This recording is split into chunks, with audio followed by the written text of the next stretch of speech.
Hello and welcome to News Desk. I'm Melissa Chan. And I'm Alex Forrest-Whiting. This week, we will look at the impact of the U.S. bombing of Iran's nuclear facilities and what message it sends to countries with nuclear weapons and what message it sends to countries without nuclear weapons, but who might want nuclear weapons. For Iran, it seemed as if no one wanted it to go nuclear. Iran's key nuclear enrichment facilities have been completely and totally obliterated. President Trump acted to deny the world's most dangerous regime, the world's most dangerous weapons. They crossed a very big red line by attacking nuclear facilities. The non-proliferation treaty is a cornerstone of international peace and security. The cornerstone of non-proliferation regime has been manipulated into a political weapon, the pretext for aggression and unlawful action. Allies have long agreed that Iran must not develop a nuclear weapon. Iran can never have a nuclear weapon. Iran cannot have a nuclear weapon. With me, it's very simple. Iran cannot have a nuclear weapon. But some experts say that the actions the United States and Israel have taken will only further incentivize Iran to pursue nuclear weapons, and that will make its neighbors nervous. Maybe Turkey or Saudi Arabia starts considering nukes, and beyond the region, how might countries worried about China's rise, such as South Korea and Japan, reassess their national security? That's why the title of our program this week is Iran's Gambit and its impact on the global nuclear arms race. But before we go any further, let's just have a bit of a recap of what's happened over the last few days. It was almost 2 weeks ago, on Friday the 13th, June the 13th, that Israel sent more than 200 fighter jets to strike Iran's nuclear sites in an operation called Rising Lion. Then last weekend, the United States launched Operation Midnight Hammer. B-2 bombers flew from the American Midwest all the way to Iran and dropped what are known as bunker-busting bombs over those nuclear sites, including at Fordo. That's the nuclear plant that's buried deep inside a mountain, and what we're seeing here. Now, on Monday this week, Iran retaliated by firing ballistic missiles at US bases in Qatar. No one was killed or injured. And then President Donald Trump announced a ceasefire. It was almost immediately broken. But now, after a few choice words from Trump to both sides... You know what? We basically have two countries that have been fighting so long and so hard that they don't know what the they're doing. Do you understand that? Yeah, it appears to be holding, and I think we understand that pretty clearly, even though we couldn't play you exactly what he said. Well, thank you very much, Alex. And yeah, well, we can all guess what he said. Now, joining us around the table today, we have Willem Alberg, who has been very patiently sitting across the table from me. We're a little distant, maybe, I wouldn't say at how many Putin tables is this, but maybe about an eighth of that. But thank you very much, William, for joining us. William is a nuclear non-proliferation expert with the Pacific Forum, and right next to him we have, of course, Dustin Himmerlein. Hello. Who is monitoring our chat. People tuning in via YouTube can post questions and comments, and they love it when they can post questions to the experts. And I will be reading some of those comments out. Were you going to say something there, Dustin? Very profound. No, I'm excitedly waiting for you to say something. OK, and yes. I am going to say something because we've already had some of your comments in our community post. Thank you very much to everyone who put some in. And on the issue of Iran and that nuclear question, many of those commenting think that this is really going to persuade Iran to continue to push forward with that nuclear programme and that development. Randomness of Life says, after this conflict, it's inevitable for Iran to have nuclear weapons for deterrence purposes. Gaspardini says they just gave Iran more reasons to want to build them. What poor strategic thinking. Rico Grande says only regime change can stop the progress. Once a regime knows the technology, rebuilding it is just about time and resources. Anile Chatuverdi says the nuclear arms race has received a setback, though not obliteration. But this raises a pertinent question. Are nuclear arms the only guarantee of state survival? If yes, then long-term, there will be a nuclear arms race. Thank you very much for those comments. Do please put your other comments in the chat here, any questions to our guests, and we will try to bring in as many as we can a little bit later. Those are very interesting comments. We have a very smart audience joining us today. But just to encourage more people to get involved, Dustin, I know you have a poll out today. Yes, if you guys feel like a comment is too much for you, you can also just vote in a poll. We are asking you this week, does your country have nuclear weapons? And the options are, yes, we do have them and we need them for deterrence, or yes, we do have them, but we should not. And then, of course, no, we don't have them, but we should get nuclear weapons, and no, we don't have them, and we should never get them. So, yeah, answer the poll and let me know if you have any questions in the chat, and I'll relay them to our experts. Yeah. And as usual, the caveat is that we do understand that our poll is not scientific. For the few statisticians who tune in, they always like to point that out. And this is just fun, a little bit of fun for a serious topic, but just to get people more engaged. The other thing I want to add is actually a little later in our Asia section, because we're kind of going to do around the world in terms of talking about the race for nukes. We're going to be joined by Sheena Chestnut-Greitens from the University of Texas at Austin. She is an Asia regional security expert, and we're going to be very excited to have her joining us down the line. But first of all, to our guest here, William. We introduced you briefly just now, but can you tell us a little bit more about what you do and your background? Sure. So I work for the Pacific Forum. I'm a senior adjunct fellow there, and I'm really excited to work with them because I'm trying to help European audiences and Asian audiences understand that in this world, in this security environment, we share so much in terms of where we are with great power competition, where we are in dealing with a rising Russia, a rising China, disruption, middle powers, all these things. So trying to find commonalities and with, admittedly an American voice to try to bring people together and do what I can to help share knowledge. And this comes from years and years and years working on the topic. All the way back in 1994, I worked for the Department of Energy on IAEA safeguards. And then I had the amazing opportunity to work on what we called the CTR program, Cooperative Threat Reduction. This is where Americans spent billions to try to safeguard Russian nuclear material from theft.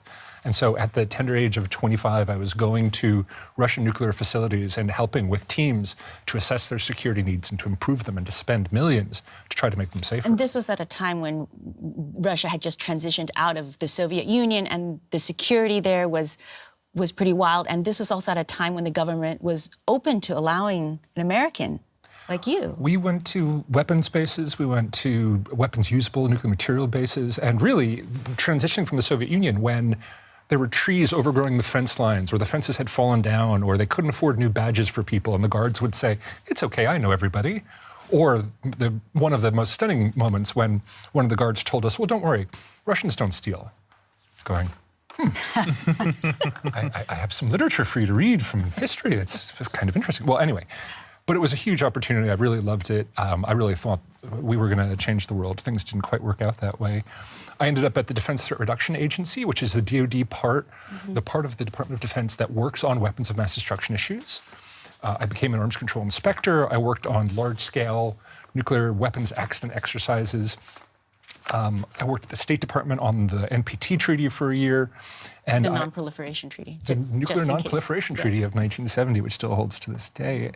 And then went back to the Pentagon, working with this great diplomat named Sandy Vershbow on conventional arms control with Russia, trying to solve some issues, which didn't go very well. And then I went to NATO to work on arms control there, ended up combining conventional arms control, small arms light weapons, weapons of mass destruction, and chem biodefense all into one office, the Arms Control Disarmament Non-Proliferation Center.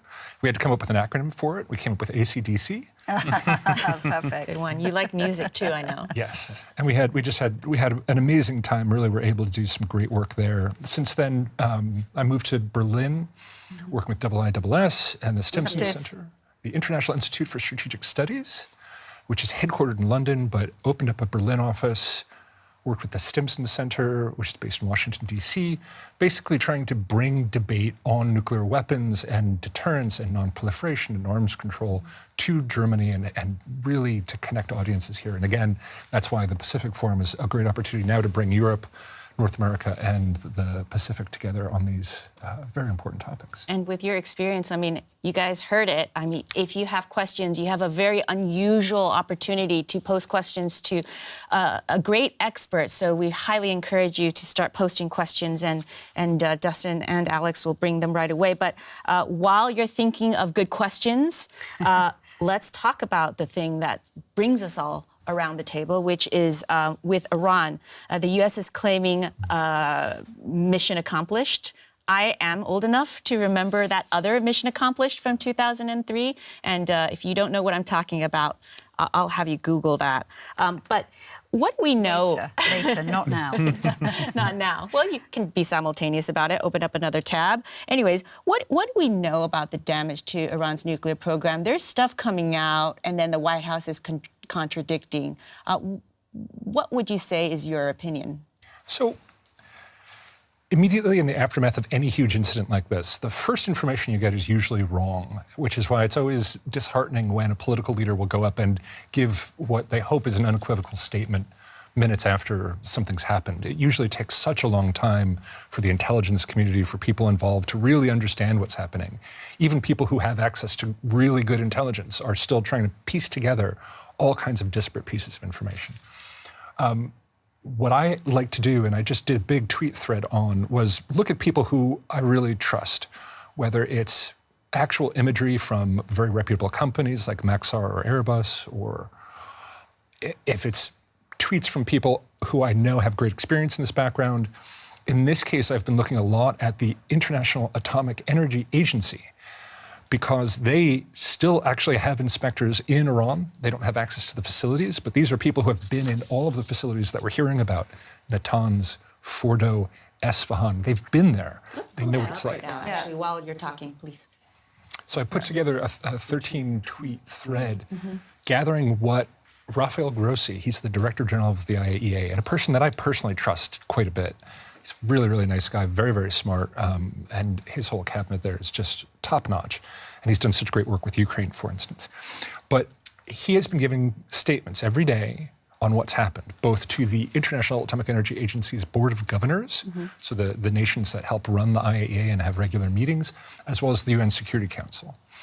And not as much looking at what he's said on news media or things like that, because in interviews it can be very difficult. But these are prepared speeches, and he lists what he knows happened at Natanz, what he knows happens at Fordo, what he knows happened at Esfahan, and then trying to combine that with imagery to create a more full vision of what exactly has happened in what sequence and what can we expect from the future.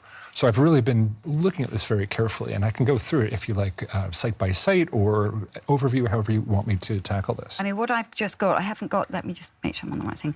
I don't have those particular ones up, but for example, I had seen when I was looking through some of your threads that you had, for example, retweeted Guy Plopsky, and he is actually Israeli, but he's a defence analyst, specialist, and we'd seen some of this picture right at the beginning when we were talking, but for example, this footage here is of those bombers leaving, well, in the hangar in Missouri. Yes. I think if everyone can see those, I can probably make those big, and just coming out, so it's this kind of stuff that we hadn't necessarily had access to as journalists yet, but you had been finding it through your sources and retweeting it. So, for example, it's almost Top Gun. We were saying, you know, this imagery is very, very strong, very, just how you would expect it would be with the US, the Air Force. So, yeah, I mean, that's one. And then let me just find another. I think there's also one with the satellite images, right? Yes, and then this one here, this is Maxar. You were talking about Maxar. This is from John Ridge. Right. Who is John Ridge? He's also a defence analyst. And he's another expert that I trust a lot. I tend to look for analysts who both specialize in issues, but don't go too hard on one side or the other. People who provide you with like the actual, here's what we're looking at, here's what we've seen. People have access and who are really trying to help understand. So Guy Plopsky, for instance, someone I've been following because of his writing on strategic forces. And so of course he's going to have really good imagery of the B-2s because it's something he's looking at. Well, when I look at 6 is wonderful at this kind of stuff. And then as well. this here, this is Fordo, isn't it? I think that we're looking at here. Yes, it says it is. Fordo, some spell it with a W and some without. But this, so just can you explain what this is in particular and what we're looking at? So before and after photos. Right. So what's really fascinating here is to look at 3 different images. One would be the 2005 imagery when the site was first found. You see these 2 buildings that are the main halls for centrifuge in Fordo. I use the W because that's how the IAEA reports it. It's just, I like to pick a convention and then go with it. You're right. So where those 2 holes are, those were, you can see in construction, those were very critical sites for air ventilation and water and electricity and all that kind of stuff. These are tunnels that go directly into the facility. And so what they're showing beforehand and after, you can see, if you look really closely, you can see the top of the ventilation shaft, and then after you can see they have cratered this really, really well, and not even a surface impact, but it's gone inside and looks really deeply inside. Because again, if you saw a big expansion on the outside, a big visible crater, that would give me low confidence that something had happened. Oh, because it's shallow. It's too shallow. The wider it is, the shallower it is. Correct. Because that's the whole thing. With a shaft, if it goes in like this and blows up, it might just end up sealing the shaft and not do any damage to the centrifuge hall underneath.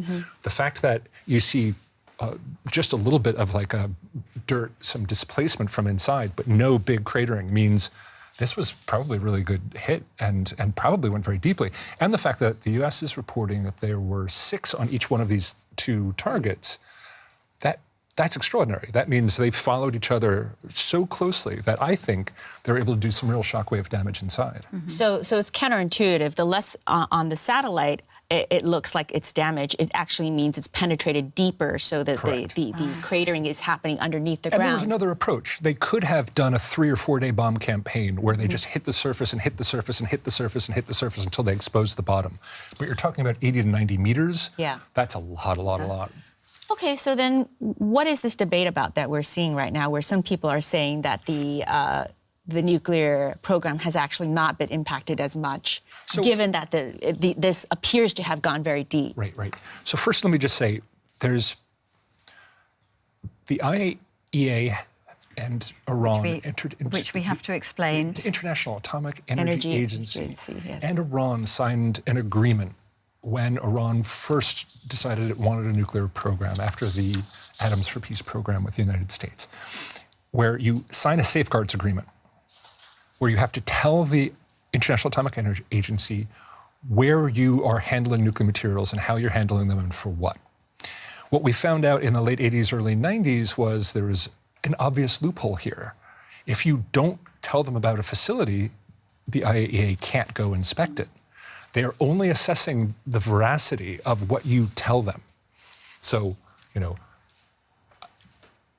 so I won't use metaphors. Metaphors are always a bad thing. They can be helpful, but... Sometimes.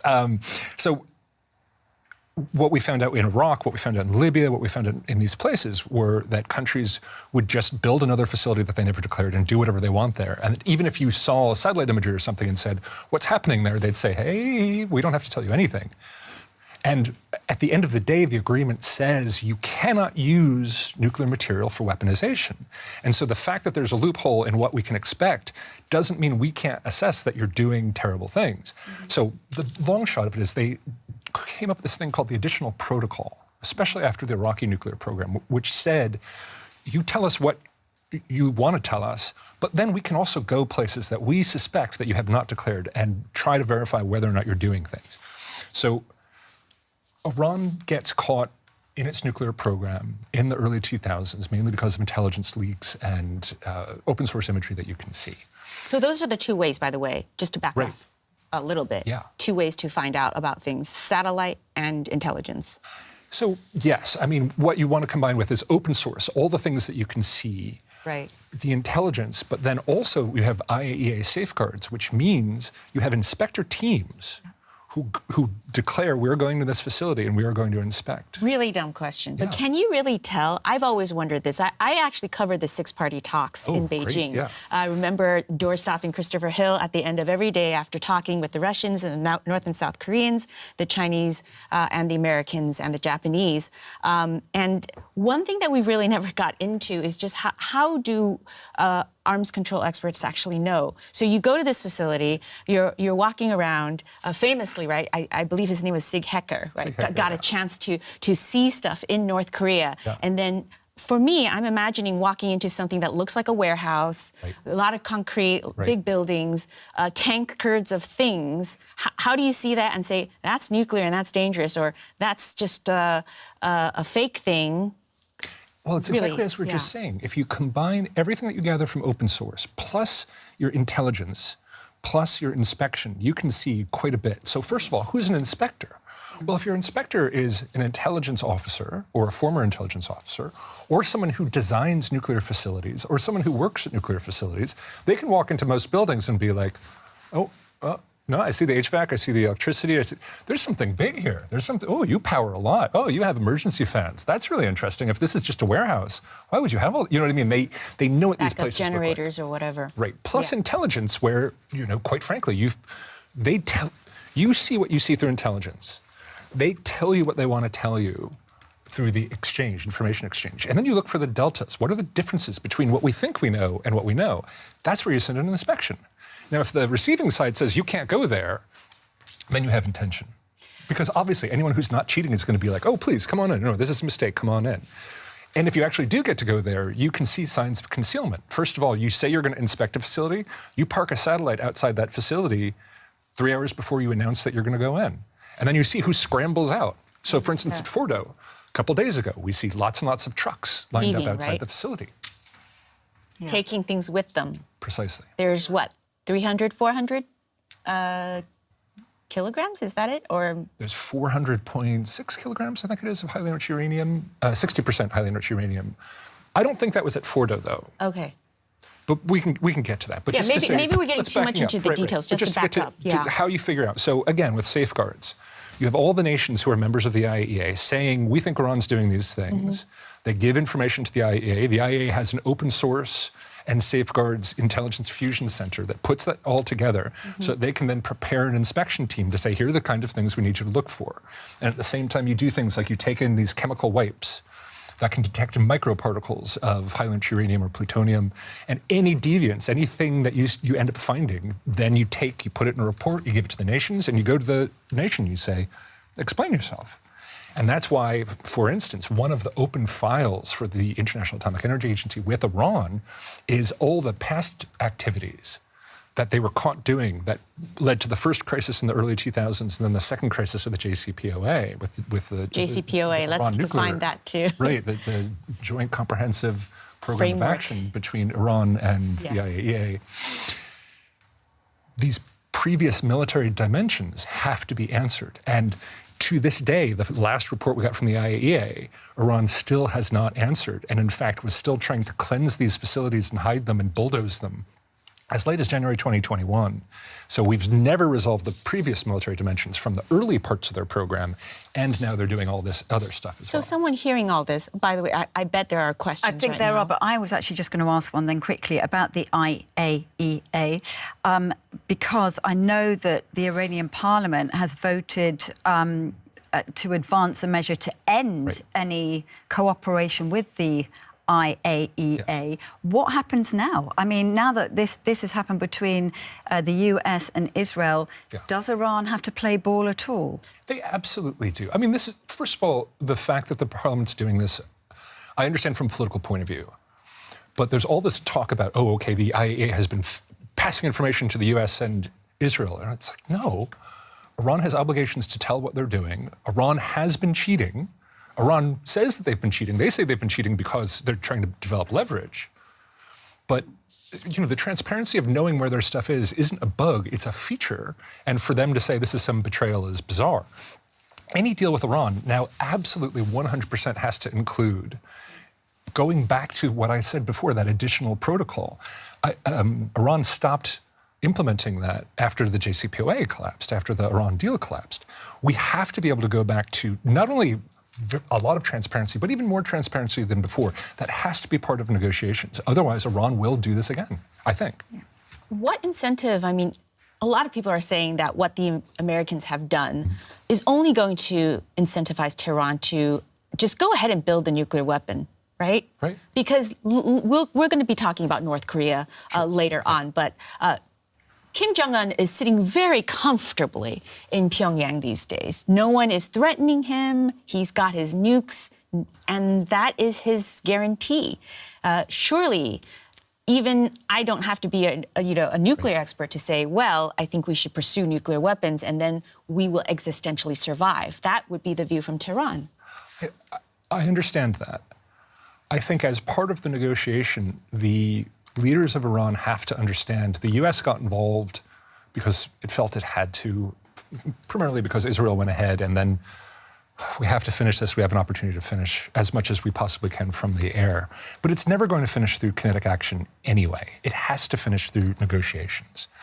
And I think what the U.S. has learned is that if they don't have something incredibly intrusive and verifiable at the end, this is going to happen again, and Israel and or the United States are going to have to attack again.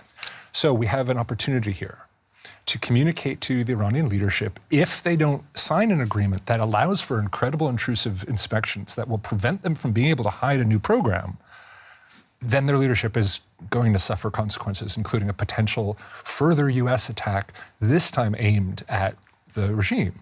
And I think that threat, as awful as it is the only thing that's keeping us from a point where Iran would say, oh, great, we can kick them off with another 15 years of negotiation and cheating and rebuild this at other facilities. Because even with all the facilities that we're talking about now, there are other places we suspect there's activity where the IAEA has never been. And it may be that they just move a bunch of stuff there and do this. But again, they have to believe that the U.S. and Iranian and Israeli intelligence probably know where that is, and might not even have to blow it up, but might instead just kill more leadership. Let's bring in some questions, because we're already at the bottom of the hour. I can't believe it, and we're going to have to move on to the other so DeVoe regions. says this: I think it's silly that countries with nuclear weapons and power can dictate if other countries can or can't pursue their own. And that's come out a lot in many of these comments and comments that we've had on previously on across YouTube. So that's a point. And well, answer that one first. Why is it that happens? The power lies in with these countries like the US. Yeah. I know Israel doesn't admit that it has nuclear power and nuclear weapons, but why is it that the US can say that and have this control? And even Turkish leader Erdogan said the same thing about 2 years ago. Why shouldn't Turkey also have the bomb? The fact is, when the Treaty on the Non-Proliferation of Nuclear Weapons was negotiated in the late 60s, there were about 25 nations that had very advanced nuclear weapons programs. Even West Germany had an agreement with France and Italy secretly to develop nuclear weapons called the FIG agreement, F-I-G. Switzerland had an advanced nuclear weapons program. Sweden hid their nuclear weapons program on purpose underneath their civilian program. And even the list that we had, the list that President Kennedy had in 1962 is incomplete, because we have South Africa, we have Taiwan. South Korea, we have Taiwan, we have all these countries that were seeking nuclear weapons. So the idea is we had to stop it somewhere. And at that point, the US and the Soviets certainly weren't going to give up theirs. So what do? Do we have a treaty where they're not part of the treaty and we just yell at them a lot? Or do we have a treaty where they're part of it, where we're working to try to stop the spread as much as humanly possible? And since then, you have, so you have the UK in 1950, you have the Soviet Union in 49, you have France in 60, you have China in 64. They have to stop it somewhere. Do you want 20? Do you want 25? Do you want 30? Do you think that's a better world? And in the meantime, in the NP Treaty, the Treaty on the Non-Proliferation of Nuclear Weapons, you have a clause in there, Article 6, that says you have to stop the arms race. And even at the time in the 1970s, that didn't work. The arms race went crazy, but we did slow so many programs and stop so many programs. And we still have this agreement that we have to have fewer rather than more nuclear weapon states. Yeah. So it's a hard compromise. there is the ban treaty, which is outside of the nuclear weapon states, which just yells at them and has, I don't know if you've noticed this, but sort of disappeared down a rabbit hole because it doesn't help that a bunch of people who don't have something and don't want something are yelling at people who say that they need something in order to make sure that the world doesn't end. Do you know what I mean? So I understand it's an unequal situation, but I would rather have fewer rather than more. None would be great, but we don't live in a world where none is possible, so let's try to limit it. And so, yes, so for Iran, they may want it, but they signed an agreement that said they would never pursue it, and then they pursued it. Okay. So to use that as an example is, I just think it's terrible. I think it's a good moment just to bring in this estimated global nuclear warhead inventory from 2025. I can just share my screen. This is from the Federation of American Scientists, just to show you how many we're talking about. United States, 3,700, although quite a few have been retired, according to the FAS.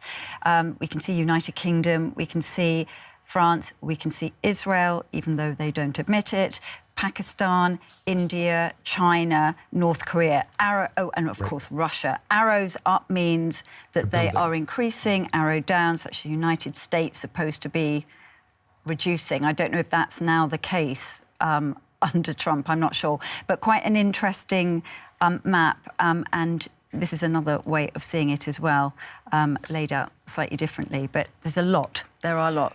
The numbers are terrible, but they're down from about 100,000. Wow. Would you rather, and at the peak, NATO had 7,100 in Europe. 7,100. And look at that chart right now where the U.S. has nuclear weapons on the European continent in that little sub-box, right, Yeah, Alex? this is very interesting. In Italy, Turkey, Belgium, Germany, the Netherlands, they are hosting U.S. nuclear weapons, and Belarus is hosting Russian. So there's about 100 weapons. from how many? The U.S., down from 7,100. That's crazy. That's pretty great. Good. I think anybody would say right? that's nice. And the U.S. used to have nuclear weapons in about 23 different countries. And now it's a lot including fewer. Taiwan, Japan, South Korea, Greenland, had them all over the place and decided that they should have a smaller footprint, that at the time it was useful because we were afraid the Soviets were going to attack with conventional weapons, defeat the Europeans, conquer them, and we would lose. And so the only way to threaten the Soviets was either to threaten to destroy Moscow or to try to stop their troops at the front line. And to stop their troops at the front line, we needed nuclear weapons in Europe. Not quite the case now. We have a different mixture of techniques and ideas.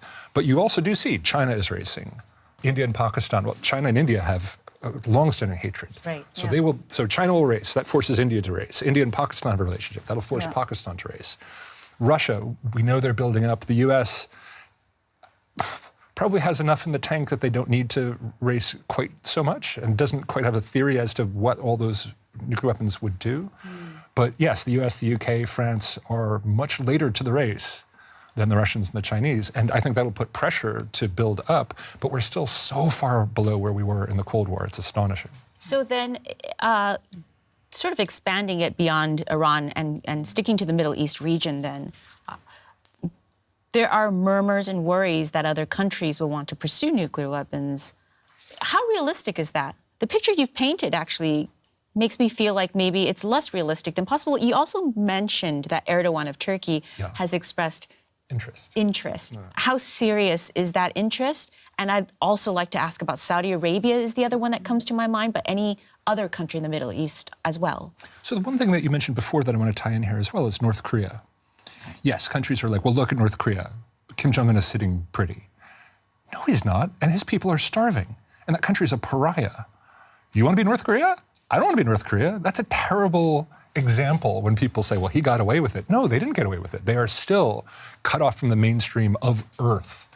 And if, you don't hear about big tour groups going around Pyongyang and having a great time. You know what I mean? And so for a country like Turkey, from a power point of view, Erdogan entertains this idea from time to time. You'll even hear Japanese politicians on the right say this from time to time. Heck, you've even seen this debate pop up in Germany once again. Should we? Poland, should we? The fact is, in order to do that, you have to go through so much self-harm. You have to face global sanctions. Your entire nuclear program, for instance, if you decide to build nuclear weapons, you have to get rid of all of your civilian cooperation with anyone. And countries like Turkey, who have nuclear cooperation, it would end up being such an economic own goal. It would damage them so much. It would turn them into pariahs. It would reduce their security. And that's the whole point.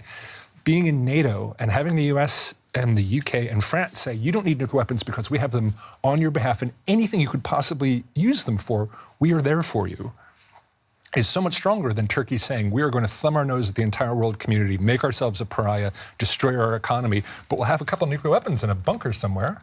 I mean, but how trustworthy is that U.S. nuclear security umbrella? But before we continue talking, I just want to remind anyone who is actually tuning in what we're actually talking about today. NewsDesk is asking and talking about Iran's gambit and its impact on the global nuclear arms race. So if you're just joining now, please type in your questions and comments, and we'll share as many as we have.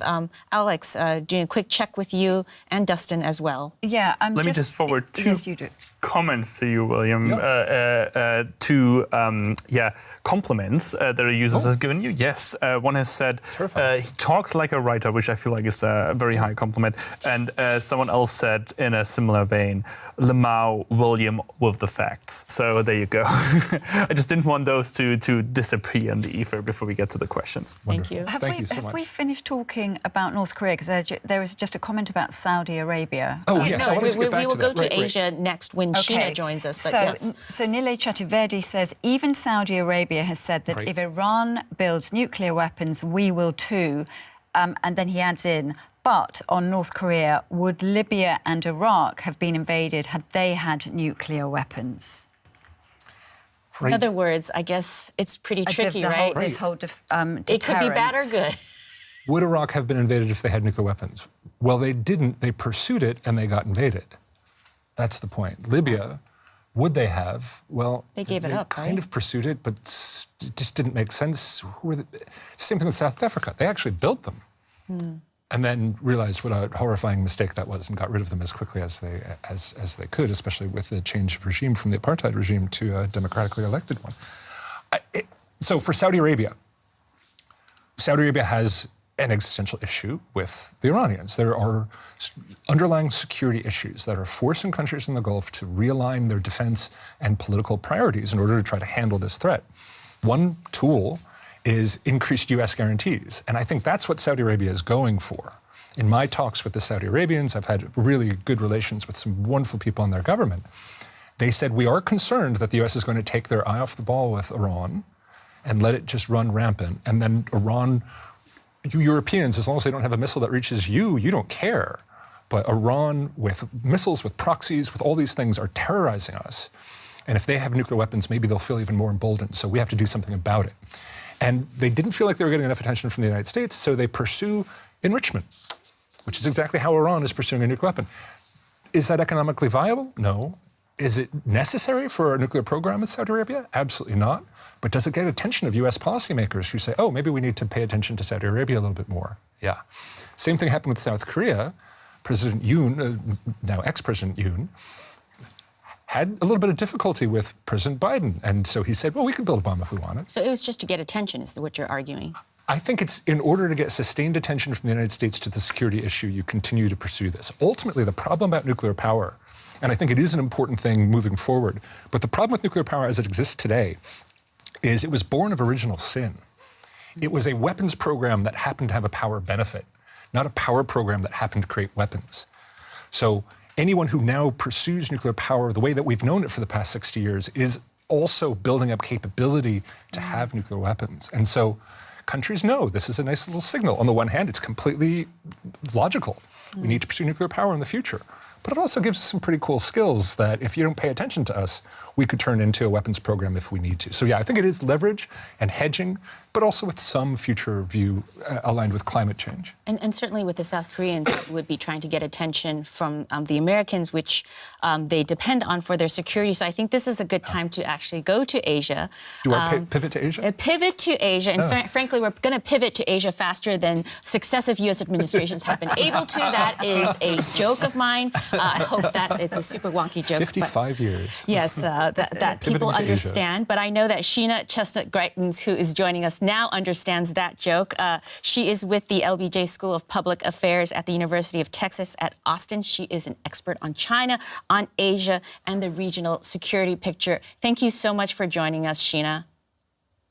Thanks so much for having me. It's great to be with you. Good morning. So we've been talking a little bit about Iran in the Middle East and some of the latest there, but we are indeed pivoting to Asia. Before we start going to South Korea, North Korea, and asking, and then William, of course, will also be joining in this part of the conversation, I do want to ask, what are the second and third order impacts of what's happened in the Middle East in terms of how Beijing is interpreting this? Do they see this as U.S. weakness, or do they see this as U.S. strength?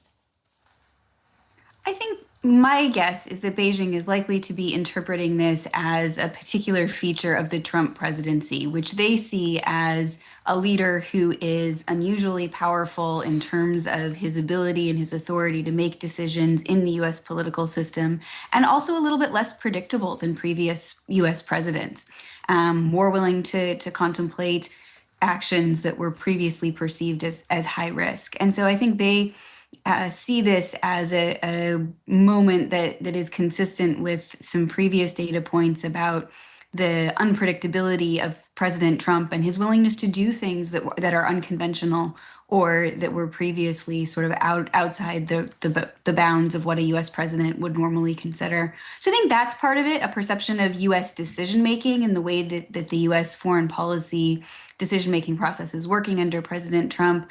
I also think that as China is watching the conflict in Ukraine and watching what has happened in the Middle East, that they're very likely trying to draw some implications and some lessons from the conflict for how they think about Taiwan. Some of those will be about the role of nuclear weapons and the ability of China's own expanding, diversifying nuclear arsenal to provide some protection to do conventional operations in the shadow of nuclear deterrence.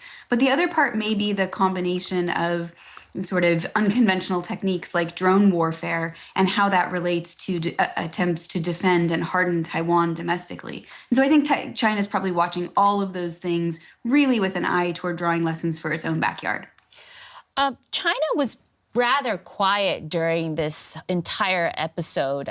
They're supposed to be friends, Tehran and Beijing. Do you think, it might be hard for you to say, but what's your sense in terms of how Tehran might interpret China as someone or a country or an ally, a friend that has failed to come to its aid?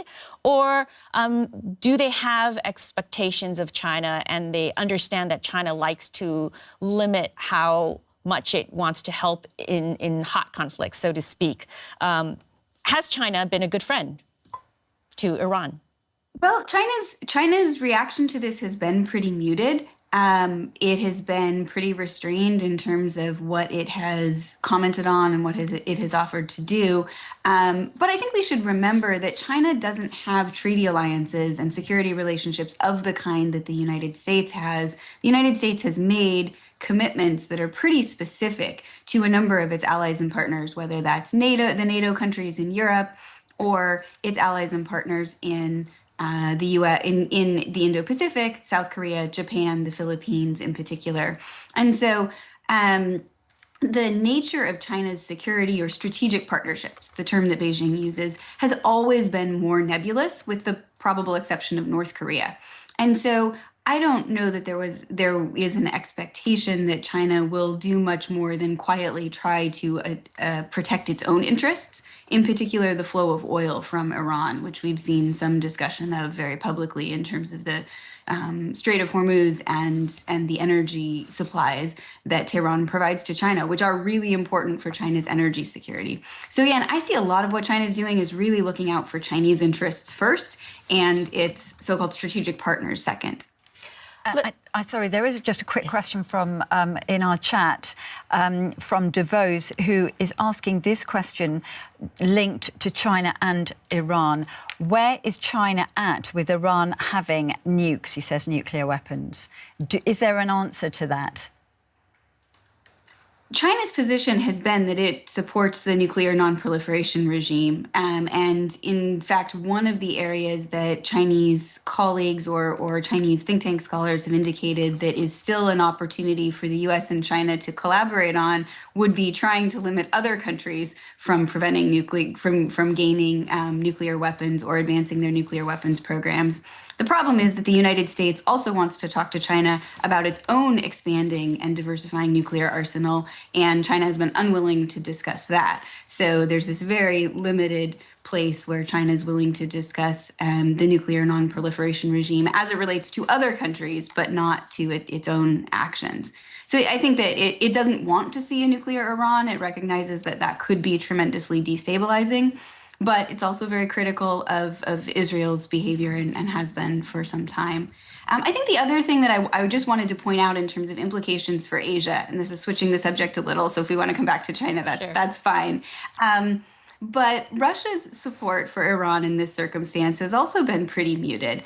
And that's really interesting because North Korea has a much stronger security partnership with Russia than it did a couple of years ago. And so if you're thinking about the overall security picture and implications for Asia, I think it's actually really important not to forget North Korea. We tend to kind of forget North Korea until it reminds us that it has a nuclear weapons program. It has now shifted to an explicit posture of being willing to consider first use of nuclear weapons, probably because the conventional military balance on the peninsula has shifted so far in South Korea's favor. But I think the other country that's watching this really closely and thinking about lessons for itself that it's too soon to draw any firm conclusions on is North Korea, and in particular, looking at Russia's role in Iran and the implications for the Indo-Pacific as North Korea's sort of main security backer right now. William, I have a suspicion that you have some additional thoughts to add to that. You've been nodding a little bit. Oh, no, I mean, they're just absolutely great remarks. Russia and North Korea signed a security treaty that has an Article 5 type clause in there that they'll come to each other's defenses. It also has a clause that people don't pay attention to as much that says that they will defend each other in specialized UN agencies, which means, of course, the Security Council and the IAEA. So Russia has pledged to defend North Korea. Interestingly, when it signed its treaty with Iran earlier this year, it did not have that same security clause. So on the one hand, I think North Korea is watching with some concern that Russia is not coming to the defense of Iran in the way that it has so many times in the past. On the other hand, I think Russia is probably quietly saying to North Korea, membership has its privileges, and you signed up to a treaty with very specific clauses, and your troops are dying on the front line against in the illegal war against Ukraine. And you're supplying us with so many weapons, of course, we'll treat you differently. But still, that has to sit in the back of their heads that Russia is, guess what, a transactional partner who sees everyone in terms of the value right now, not in terms of values or broader relationships. Well, so that goes back to the pivot to Asia. It seems as if then what both you and Sheena are saying is that we cannot forget North Korea, and North Korea is the dangerous nuclear power. Sheena, you just talked about the fact that they have a newish policy on first use. That sounds really scary to me. And so is it a problem with the United States being so embroiled in the Middle East? Should the United States pivot more to Asia, or is the Trump administration making that same mistake successive or past U.S. administrations have, which is they always want to pivot to Asia, and then something happens in the Middle East, and they get completely preoccupied? What are the early indications for this administration, whether they're able to walk and chew gum at the same time? William, and then Sheena. It's so fascinating because the first Trump administration was so transactional with everyone, and then the Biden administration came in and really did try to deepen the relationship with South Korea and Japan. Really worked on that as a priority, and there were hiccups, as I mentioned, with South Korea, but really focused on how to build that alliance relationship. And I was worried that Biden, handing over to Trump would have different priorities in Asia, but instead, one of Trump's first actions was to deepen its relationship with Japan.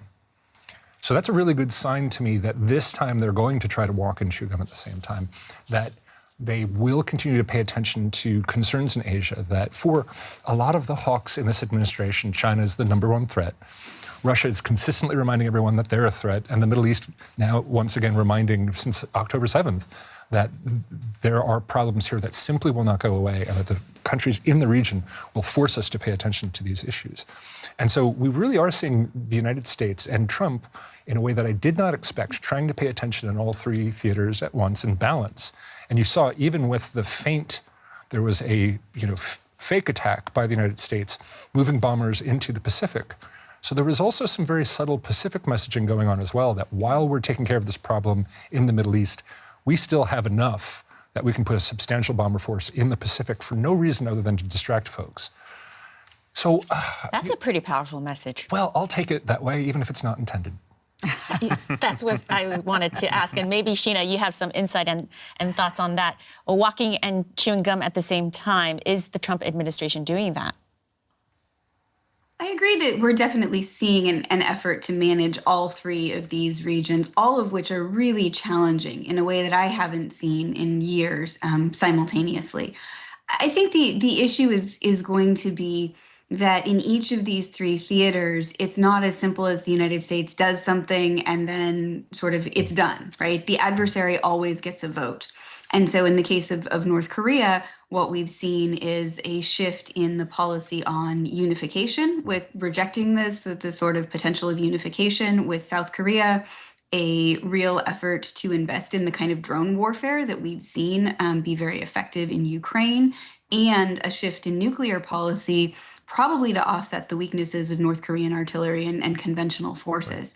Right. And so there have been all of these changes that North Korea has made that have forced the U.S. alliance with Korea and trilateral cooperation with Japan to continue to deepen and strengthen in order to try to deter or defend against that threat. And the same thing is true. I think there are lots of implications of what we're seeing with drone warfare and the way it's combined with sort of non-traditional operations in Ukraine. The element of surprise in particular, I think, is quite concerning for a Taiwan scenario. And it raises lots of questions about sort of the most current form of a debate the United States has been having with its partners in Taiwan for decades, which is, what is the right defense concept for Taiwan? What capabilities do you need to acquire, and how fast do you need to do it? And I think there's still a debate going on about the mix of capabilities, but I think the issue is that the answer on when do we need to acquire them is yesterday, by any reasonable standard. And so there are just things in Taiwan that are not in place that, for example, that have been developed on the Korean Peninsula that make deterrence, the military part of deterrence, a little bit less stable across the Taiwan Strait as China's capabilities have evolved so rapidly. So I think that's, I agree, the United States is really trying to keep attention in the Pacific while it's managing these other parts of the world. But the issue is you don't always get to pick the time and place when a crisis comes up that you have to manage. And right now that appears to be manageable. But, a crisis going one way or another in a way that the U.S. doesn't expect could strain the attention and the focus of decision makers, as well as some key resources that the United States has limited amounts of and has to think carefully about the global distribution. China gets to concentrate everything on its preferred theater in its regional backyard. The United States has the responsibilities of a global power, and that structural problem is just not going to go away. So it's a real challenge for any U.S. administration, including this one. Great. And just as a reminder to everyone, if you're just joining us, that we are talking about the global nuclear arms race. And again, we have with us Sheena Chestnut-Greitens and William Alberg here. And if you have any questions and comments, to please post them to our fantastic duo of experts. Is there anything? Yes, I just would love to pick up, if you finished speaking about Taiwan, I have got a couple of questions about Japan and South Korea. One, DeVos says, I'm pretty sure Japan is upset with Trump right now, ? And Nile says, will Japan or South Korea develop nuclear weapons, given what's on their doorstep? And I think Sheena just kind of alluded to what was going on the Korean Peninsula. And certainly I'm aware that the South Koreans domestically are talking a lot more about nuclear weapons than they ever have in recent memory. Right. Yeah, William. If you go all the way back to Nixon, when he made peace with China, he talked about removing U.S. forces from South Korea. This touched off that first wave of debate in the 1970s about how to defend themselves in the face of potential U.S. abandonment. And so this has kind of gone as a wave through history where the U.S., at the end of the Cold War, talked about pulling out. And then with North Korea's nuclearization and the negotiations on the six-party agreement, all of that. What the South Koreans got from the Biden administration was a security guarantee, expanded security guarantees that include presence of U.S. strategic forces in the region to the point, and I'm quoting from DoD documents here and joint South Korea-U.S. documents, where it is almost constant, almost as though they are based in the region without actually basing them in the region. I think South Korea's first preference would be to return nuclear forces to the peninsula that the U.S. pulled out at the end of the Cold War. Their second preference, if they don't get enough of a guarantee from Trump that he will continue to defend them, would be to consider options towards building nuclear weapons. Some of those previous military dimensions have never been answered as well. They've been handled, and I have all faith that they're not pursuing a nuclear weapons program right now, but they have the technology, they have the expertise, they have the delivery systems. They've been building incredibly capable missiles to try to fight the North Koreans. So if South Korea wants to build the bomb, they'll build it. And that will also touch off a crisis with Japan because of the underlying enmity with South Korea and Japan. If the United States really wants to solve its issues with China, an ironclad alliance between Japan and South Korea would go a long way towards terrifying the Chinese and bringing them to reason on Taiwan, I think. I mean, that's a much longer project that many presidents have tried and failed to do. Well, Biden took a few steps with that. He did. And before that, other presidents had tried as well, but they keep breaking over the longstanding historical issues that they've never been able to solve. But if Trump can continue... Oh, sure. Yes, Sheena. If I could just add one thing, I think one actual note of optimism that I've seen in an otherwise dark global security picture the past couple of weeks, it was the meeting between the Prime Minister of Japan and the new president of South Korea, who people initially thought might go in a more anti-Japan direction early in his presidency. And instead, one of the things he chose to do very publicly, very symbolically, was to have what appeared to be a cordial meeting with the Prime Minister of Japan and to signal that cooperation is going to continue. We also saw an effort on the Japanese side to return a shrine that was taken to Japan during the colonial period, which I think is a really important symbolic gesture about trying to address the historical issues that have been just so controversial and so damaging to the ability to build a strong security partnership between South Korea and Japan. So I was really encouraged to see that. Again, those are decisions that the leaders of Japan and South Korea have to make. The United States has played a really important role in trying to get trilateral cooperation strengthened, but I was actually encouraged to see those two leaders take the initiative and publicly signal that commitment remains. And I think that's a really positive development because it is an important piece of the security picture, both on the Korean Peninsula and in sending signals to China about the ability of U.S. allies and partners to participate in regional defense and regional peace and security. Sheena, I don't know if you have any insight, but how would you interpret the fact that Japan and South Korea decided not to show up for NATO this week? The trend toward participating in NATO is a relatively recent one. There's a lot going on in Asia right now. But I think it also maybe speaks to the tensions over being publicly pushed to increase defense spending when there's already been a fairly major set of steps taken to either address burden sharing. So South Korea recently signed an expedited burden sharing agreement that moved up the deadline for South Korea to increase its contributions to U.S. forces on the peninsula. So they actually signed that agreement early and increased their commitment last year. And then, with Japan, they have already increased defense spending to really historic levels. And that's a tough political debate in Japan. And so I think this may be a signal that being sort of publicly pressed to go way, way beyond that isn't helpful for leaders who have to manage their own domestic publics. That's a guess. That's speculation. Right. These are two-level games where each of these folks have to go and convince their democracies, right? Their democratic allies and partners. Just like in Australia, they have to go talk to their domestic public, make a case for a certain level of defense spending, and get public buy-in. And that's really important. You don't want wild partisan swings if the government changes hands in defense policy and in the nature of the alliance. So it's important, actually, I think, to have some level of stability and domestic consensus on defense spending. And I think what we're seeing is a sense that maybe the very public pressure isn't something that those leaders think is domestically feasible. May also just be that this is, these are relatively recent trends, and we're not going to see firm participation every single year until that cross-regional cooperation gets a little more locked in. Yeah. But I'd be curious about others' thoughts, because I've been thinking a lot about this and don't have any inside information. So that's my uninformed take. As a NATO guy, getting the South Korean leader and the Japanese leader and the Australian leader at a NATO summit was unprecedented. That was Vilnius 2023. NATO is pushing itself with the number of summits in order to force allies to deliver on a lot of their promises. Mm-hmm. So to expect Asia to show up every time, having Japan, South Korea, and Australia at the 2023 summit was huge. We cannot and should not expect them to show up every single time. Okay, great.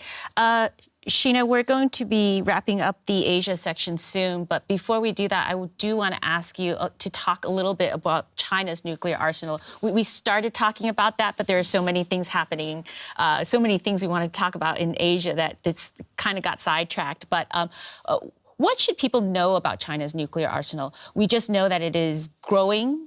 Is that a troublesome sign? And it goes back to the idea that you had also mentioned that China feels like it can build its nuclear arsenal while it doesn't want Iran to expand its, and is certainly not happy about the regional actors in the Indo-Pacific that has nuclear weapons, including in South Asia. Yeah, so China is a member of the P5 on the UN Security Council. It's one of the countries that under the Nuclear Non-Proliferation Treaty is a declared nuclear weapons state. But part of the sort of original bargain that has been so difficult in nuclear non-proliferation since the treaty was originated and ratified is that the countries that had nuclear weapons committed to lower the size of their nuclear arsenals and at least not vertically proliferate or increase them further. And so what we've seen in China, what I think is important for people to know, is that the Chinese nuclear arsenal is expanding in terms of both the number of nuclear weapons and the delivery, the way that China can potentially deliver those systems. And that makes for a much more complicated conversation. It looks like China is on track to approach Russia and the United States in terms of the level and type of nuclear arsenal that it has. And so far, the United States has reached out to China, is my understanding from official U.S. government statements. These are public addresses by people like Vipin Narang, the Assistant Secretary of Defense for Non-Proliferation. These folks have again, reached, according to what they've said, they've tried to engage China in a conversation about what's happening and how to interpret the changes in its nuclear posture. And there's not a lot of information. So China is doing this fairly rapidly, but in a way that's not very transparent. And that can be really destabilizing for both sort of regional and global security dynamics that are very specific to how nuclear deterrence works, but also for a lot of other countries around the world in terms of the stability of the global non-proliferation regime. Sheena Chestnut. So it has a lot of second-order effects. Yes. I guess is what I guess it can have. It's having a lot of second-order effects that I think are just starting to kick off, and that's really could make for really troubling times ahead. Sheena Chestnut-Greitens, thank you so much for joining us from the University of Texas, Austin. We're so glad you could make it. Thanks for having me. Oh, that was very interesting. It was. I've been trying to get her on News Desk for a while now, and I'm so glad. Very insightful. Absolutely. And now we are going to bring this home now, though, to Europe. and finish out with discussing the topic Iran's gambit and its impact on the nuclear arms race. If you are just joining us now, we've been talking about the Middle East and Asia, but now we are going to Europe to finish this out. William, it's not just Libya that perhaps has learned its lesson or too late, or we look at North Korea. We've been talking about getting nuclear weapons, but I wonder to what extent Ukraine has regretted giving up its nuclear weapons. Are we hearing much about that in Ukraine? And might one imagine, not too distant in the future, it can't possibly be too crazy to think that a lot of Ukrainians would want to pursue nuclear weapons? Would they ever be in a position to? Is that an absurd question? No, it's not an absurd question, because it is a huge debate in Ukraine right now. And there are a lot of people, you see a lot of commentators say, oh, they made a mistake in giving them up, completely divorcing themselves from the context at the time. You know, this was when the Soviet Union had collapsed. It had nuclear weapons in Kazakhstan, Belarus, Ukraine. It still had nuclear weapons in the Baltic states, everywhere that it occupied before. And so it was pulling all these weapons back.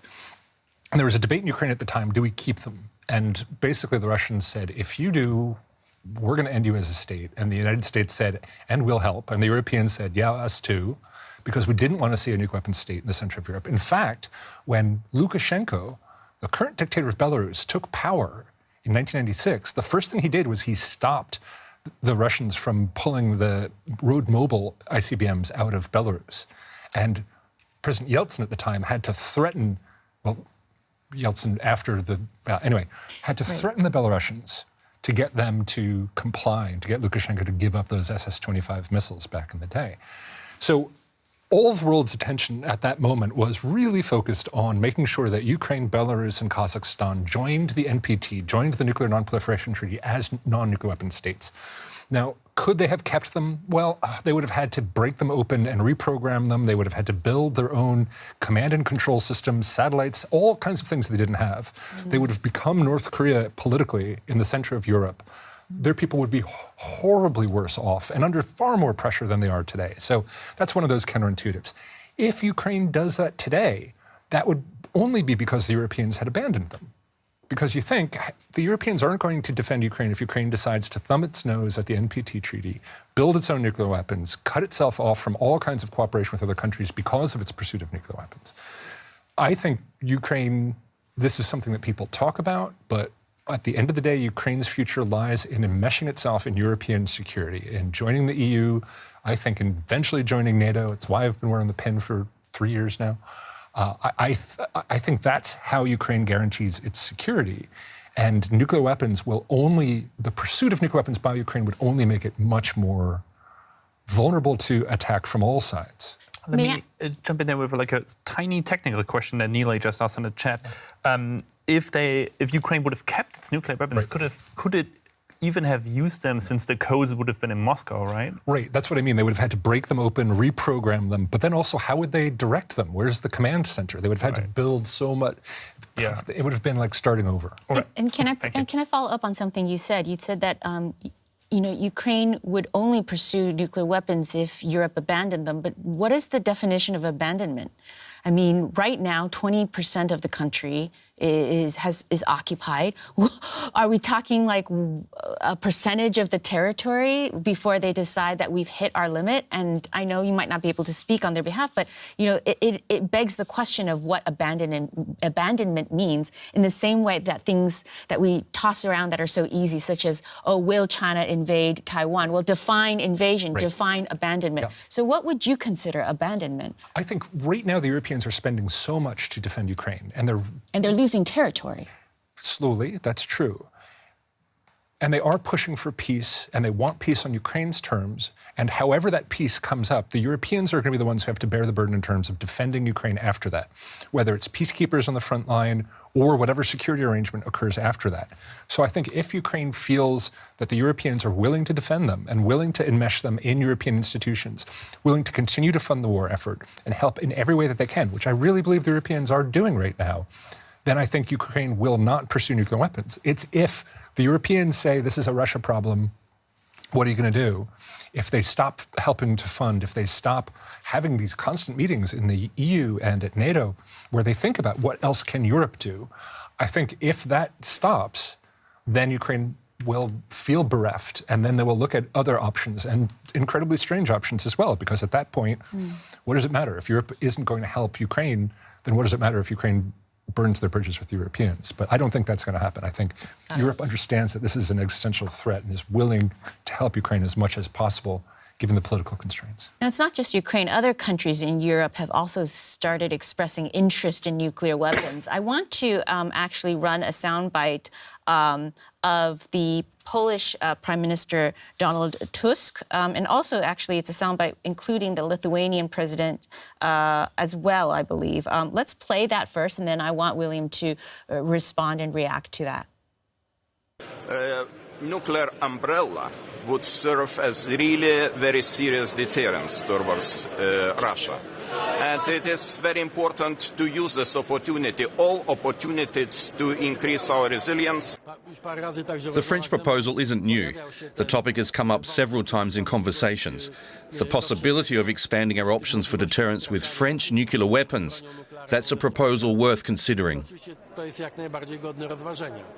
So yeah, that did include the Lithuanian president, Gitanas Nausėda, and it sounds as if Tusk is interested in being part of a nuclear umbrella. Is that a positive development, or is that a dangerous development in terms of expanding nuclear arms? I think we have to understand specifically what it is he's looking for.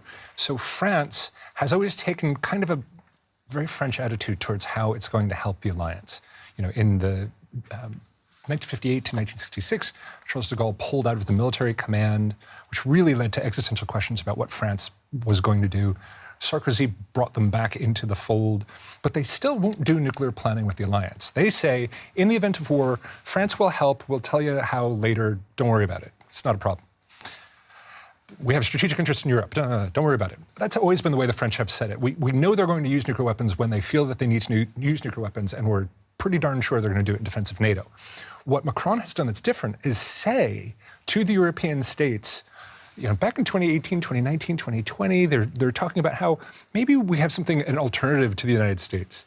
But then as the war kicked off in Ukraine, Macron has gotten much better at saying, no, this is not instead of, this is in addition to. Why don't we explain better what we think when we say we're going to defend you? Why don't we have you actually help us and participate? So earlier this year, it was astonishing. France conducted a nuclear exercise where they had different European states fly conventional support for that mission. So flying their own fighters, flying their own tankers on a French nuclear exercise. They landed French planes in Sweden, in Croatia, and I think in Poland as well, and they signed a new treaty with Poland. Because I think France understands they do not want other states in Europe to pursue nuclear weapons. But in order to do so, France must be much more honest and open about their willingness to defend the Allies. And also, there's this huge dialogue going on between France and the UK now about how they can both not replace, but supplement the U.S. nuclear security guarantees in case that becomes less reliable in the future. And there's a treaty between the two countries called the Lancaster Treaties of 2010, where they actually have built joint facilities in the UK and in France to certify nuclear weapons. They're in talks right now. I think there may be some advances in terms of their cooperation, again, to provide more security for the Europeans, to let the Europeans participate more, not just under a U.S. umbrella, but under a NATO umbrella, under bilateral umbrella with France, but under this security blanket that tells them you don't need nuclear weapons on your own, we've got you. And France just needs to be more clear about that and not so laissez-faire or, you know, trust us or we'll do what we need, but to say, no, let's give you visibility and participation in this. And that also builds confidence, of course. Precisely. Because the French do change their minds in the same ways that the Americans do, and I think that's what makes a lot of Eastern European countries nervous. Prime Minister Le Pen, for instance, would be a horrifying shock to European security and erode all these types of security guarantees. So a France that's stable but also is willing to talk more and be more honest and be more open is going to be helpful. I've got a question, but it's not about Europe. That's this okay. Is more like We're a kind final of getting question, sure. which is a bit of which is a question that I hope we will never see happen. But Ang Mon says, who is this? And this was I think this is global, but who is likely to be the first one to use nuclear weapons in this era? You know what? Can we hold... That's a great question. That's a great question, yeah. Can we hold that? I've written it down. Can you save it as well? Yeah. Let's get to that. But before we do that, one last question on Europe and some additional thoughts from William. And I know we need to let you go too, but Belarus... It's great. Yeah, but Belarus, you talked earlier about the history and the whole pulling out of those ballistic missiles from Belarus. Right. Russia is looking at Belarus and seeing how it can use Belarus in its conflict. Yeah. What do we know about that? And is there a danger with the nuclear issue on Belarus and Russia? Boy, have you asked the right person on that one. I've written about this before. I actually spotted a weird statement from the U.S. State Department a couple of years ago that said, the changes to Belarus' constitution that have been proposed are strange, and we don't like them. And so I dug into it, and basically what happened was, there's a timeline here. Belarus had the riots after the election. Lukashenko put them down brutally, and then they took down a plane that was flying across Belarusian airspace, and they removed a person from the plane. Journalist, right? Correct. And the Europeans enacted the strongest sanctions against Belarus that they had up to that date. Belarus was penniless. Lukashenko went to Putin and said, help. And he said, sure, change your constitution, because the Belarusian constitution said that Belarus will remain a nuclear weapon-free zone. The next week, he submitted a new constitution to his constitutional review team. And actually, it's funny, because they did it not line in, line out, but only line in. So you actually had to compare the earlier drafts to see that they had eliminated that thing. And so I helped illustrate that this was happening, because no one had noticed. So they changed the constitution. Belarus, which has resisted permanent Russian forces on Belarusian territory forever, suddenly agreed to sign the new joint doctrine, which would create an operational group of forces that would have Russian troops on Belarusian territory in a semi-permanent way. So he basically gave up and did this. And so then there was a press conference with the two of them, and Lukashenko said, I would like to have 25, I'd like to have Iskander missiles, and I'd like to have 25, and he was going to say either like 25 planes or 25 missiles or something. Putin misheard him and said, yes, I will give you Su-25 fighter jets with nuclear bombs on board. And Lukashenko said, no, those are terrible old planes. Don't give me those. Give me the Su-24. Give me new ones. He said, yes, Su-25s, got it. Lukashenko tried to explain afterwards, no, he meant the new planes. No. So he gave him Iskander missiles with nuclear weapons and said, I'm giving you Iskander missiles with nuclear weapons on it. This isn't interpreting. This is Putin saying to Lukashenko. They have delivered them. The Belarusian MOD has done wonderful videos showing the cruise missile and ballistic missile, truck launched, 500-kilometer range. Got them. They've trained the pilots. They showed them standing in front of these dopey old 1970s-era planes, being like, all right, well, this is our plane. They got bombs on them. Did an exercise last year where they actually practiced taking off with dummy bombs as part of a broader Russian-Belarusian exercise. So what they've done is they've done similar to the NATO nuclear sharing arrangements, where in time of war, Russia will give these bombs to the Belarusians. They store them in Belarus. So the 12th GUMO, that's the 12th main directorate of the Russian military that owns these nuclear weapons until such time as they're released for launch, will give them to their Belarusian counterparts, put them on the missiles, put them on the planes, and use them against NATO targets. It's the same practice that we have at NATO. It's also the same practice that the Soviets had with the Hungarians and the Poles during the Cold War. So it's a new development. It's kind of going back to an older development. It changes the geography of where Russia could launch nuclear weapons from. It doesn't really change the fundamentals that much, except to say that Belarus is now lost. And anyone who thinks that we should be friends with Belarus and pull them away from Russia, you are crazy. They are shouldn't gone. Be hugging the leader. Belarus will be a province of Russia before long. Interesting. And on that note, then we will wrap with that question. Yes, so from Ong Mon saying, who is likely to be the first one to use nuclear weapons in this era? I mean, my guess would be North Korea. With Russia at their backs now, the danger of catalytic escalation, where North Korea feels emboldened to do more because they think Russia will come to their defense, makes it more likely, especially if the U.S. guarantee seems less, or if the U.S. feels distracted in a conflict in Europe or in the Middle East, prolonged conflict. I think we also can't discount from India-Pakistan. We haven't talked about India-Pakistan very much. but they have gotten into armed conflict over the past few years, shooting down each other's jets, firing rockets onto each other's territory. It is a dangerous and volatile situation. Pakistan has to go first because they have a much smaller military and their capital is within artillery range of the front line. India will surely lose at India will surely win at a conventional level. So Pakistan feels like they have to escalate. So you have a situation also with the way the publics act and social media acts. You could see a dangerous crisis spin out of control. We also can't discount India and China. They fought a battle over the glaciers where the two sides actually had to agree we'll only go in with baseball bats and sticks and knives because they knew that in this valley, if you heard machine guns open up, then people would start firing and then you would have an uncontrolled escalation between two nuclear weapon states. So my first concern is North Korea. My second concern is Pakistan in a Pakistan-India scenario. And my third concern is an India-China scenario that could be part of a US-Taiwan contingency where India sees an opportunity. You know what I mean? There are all kinds of situations, but it's not simple. This is not about the US and Russia. It's not even about the US, Russia, and China. It's much more complex than that.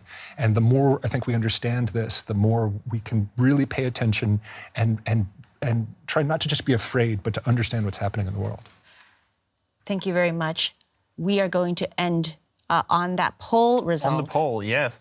Yeah, we asked you guys, does your country have nuclear weapons? And the highest number, the second highest number said yes, and we do need them. We should not get rid of them. Then that was 32%, then 9% said yes, we do have nuclear weapons, but we should get rid of them. 25% said, no, we don't have nuclear weapons, but we should get nuclear weapons. And then another over 30%, 34% said, no, such weapons are too dangerous. Thank you guys so the 30% are the ones where people do just want to get rid of nuclear weapons, is that no, correct? The 130% is weapons are too dangerous, and the other one is we should have them for deterrence. Those are the highest two. So just sort of split always. And does that surprise you at all, William? Not at all. Not at all? Not at all. I mean, people have not paid attention to this topic, nuclear weapons, in decades. When I was a kid, I had one of those stupid board games where you would do nuclear war, and it was so inculcated in every aspect of our life. Pop music. We thought we left this all behind. Right. I mean, Duran Duran sang about nuclear war. This was just part of our culture. Now people are trying to pay attention again, and unfortunately my community has been so terrible at talking to people, at explaining things. It's this closed cadre of white-haired old men who meet in places like Wilton Park and drink their coffees, but they don't talk to people. They don't get out there. They don't make the case for why this matters and how to engage in an intelligent and informed way. And it can all seem so acronym-filled and scary.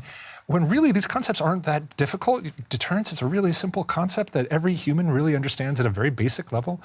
And that's one of the reasons why I'm so grateful to be here today, because we have to talk about this. We have to demystify and demythologize. And the answer is not get rid of them all tomorrow or everybody needs to have one. The answer is life, like everything, it's so complicated, it's messy, there's no easy solutions. But we can contribute. Everyone who's listening can contribute, understand more, help. There are ways to get involved, to write, to think. And I love seeing public audiences now, and the level of questions I'm getting are getting better and better and better. But we need more dialogue, especially in Europe, on the hardest security issues. And it's not, well, if they can't hit us, we're fine. No, it's not. You're part of this world. And a conflict between India and Pakistan could involve you very quickly. And it's not even the nuclear dimension. This is about understanding global conflicts and knowing that Europe is not a little isolated corner in the middle of nowhere. We're a part of a global community. And sometimes the fight's at your door, but sometimes it's around the world, and you have to care. Yeah. I'm so grateful to be here today and to have such great questions that touch on all these areas of the world and hear different experts. I think it's really important. We are so grateful that you are here for educating us. William Albrecht of the Pacific Forum, thank you so much for joining News Desk. Thank you, and thank you all. And we hope that those tuning in have learned a thing or two. Listen to that wonderful appeal from William just now. Yeah, and hopefully you will be with us again next week.